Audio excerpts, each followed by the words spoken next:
അസ്സലാമു അലൈക്കും വറഹ്മത്തുള്ളാഹി. അനസ് റളിയല്ലാഹു അൻഹുവിൽ നിന്ന് നിവേദനം ചെയ്യുന്നൊരു ഹദീസിൽ പ്രവാചകൻ സല്ലല്ലാഹു അലൈഹി വസല്ലം പറയുകയാണ്, ആരാധനാ വിഷയങ്ങളിൽ അപാകതയുള്ളവനായാലും സൽസ്വഭാവം കൊണ്ടൊരടിമ അന്ത്യനാളിൽ മഹത്തായ സ്ഥാനമാനങ്ങൾ സ്വായത്തമാക്കും. എന്നാൽ സ്വഭാവദൂഷ്യം കൊണ്ട് നരകത്തിൻ്റെ അടിത്തട്ടിലേക്ക് എറിയപ്പെടുകയും ചെയ്യും. സൽസ്വഭാവത്തിന് ഇസ്ലാം എന്തുമാത്രം പ്രാധാന്യം നൽകുന്നു എന്ന് വ്യക്തമാക്കുന്ന ഒരു ഹദീസാണിത്. ഇസ്ലാം എന്നാൽ മനുഷ്യനും ദൈവവും തമ്മിലുള്ള ഉത്കൃഷ്ടമായ സ്നേഹബന്ധമാണ് എന്നതുപോലെ തന്നെ മനുഷ്യനും തമ്മിലുള്ള സൽപെരുമാറ്റത്തിൻ്റെ പേരുകൂടിയാണ് ഇസ്ലാം എന്നത്. അതുകൊണ്ടാണ് പ്രവാചകൻ സല്ലല്ലാഹു അലൈഹി വസല്ലമയ്ക്ക് അല്ലാഹു സുബ്ഹാനഹു വ തആല താങ്കൾ അത്യുത്കൃഷ്ടനായ സ്വഭാവത്തിനുടമയാകുന്നു എന്ന വിശേഷണം നൽകിയത്.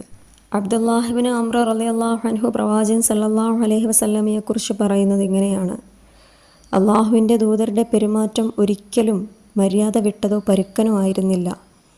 പ്രവാചകൻ എന്നിട്ട് എപ്പോഴും പറയുമായിരുന്നു, നിങ്ങളുടെ കൂട്ടത്തിൽ മികച്ചു നിൽക്കുന്നവൻ സ്വഭാവം ഏറ്റവും നന്നാക്കിയവനാണ് എന്ന്.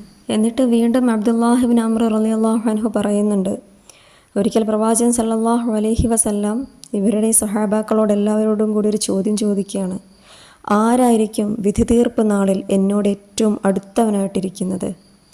2-3 വട്ടം ഈ ചോദ്യം ആവർത്തിച്ചു എന്ന് അദ്ദേഹം പറയുന്നുണ്ട്.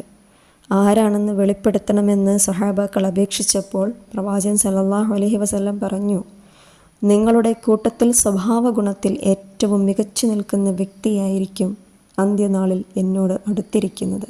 അന്ത്യനാളിൽ വിശ്വാസിയുടെ തുലാസിൽ സ്വഭാവ ഗുണത്തേക്കാൾ ഭാരം തൂങ്ങുന്ന മറ്റൊന്നും ഉണ്ടാവുകയില്ലെന്നും പ്രവാചകൻ സല്ലല്ലാഹു അലൈഹി വസല്ലം പറഞ്ഞു തരുന്നുണ്ട്. ആരാധനാ കർമ്മങ്ങൾക്ക് ഇസ്ലാമിൽ പ്രധാനപ്പെട്ട സ്ഥാനമാണുള്ളത്. അവയുടെ മുഖ്യ ലക്ഷ്യങ്ങളിലൊന്ന് നല്ല ഒരു സ്വഭാവത്തിനുടമകളെ വാർത്തെടുക്കുക എന്നത് തന്നെയാണ്. നമ്മൾ നമസ്കരിക്കുമ്പോഴും നോമ്പനുഷ്ഠിക്കുമ്പോഴും സക്കാത്ത് നൽകുമ്പോഴും അപ്പോഴെല്ലാം നമ്മളുടെ സ്വഭാവത്തിനെയാണ് നമ്മളവിടെ പ്രധാനമായും ശുദ്ധീകരിച്ചു കൊണ്ടിരിക്കുന്നത്.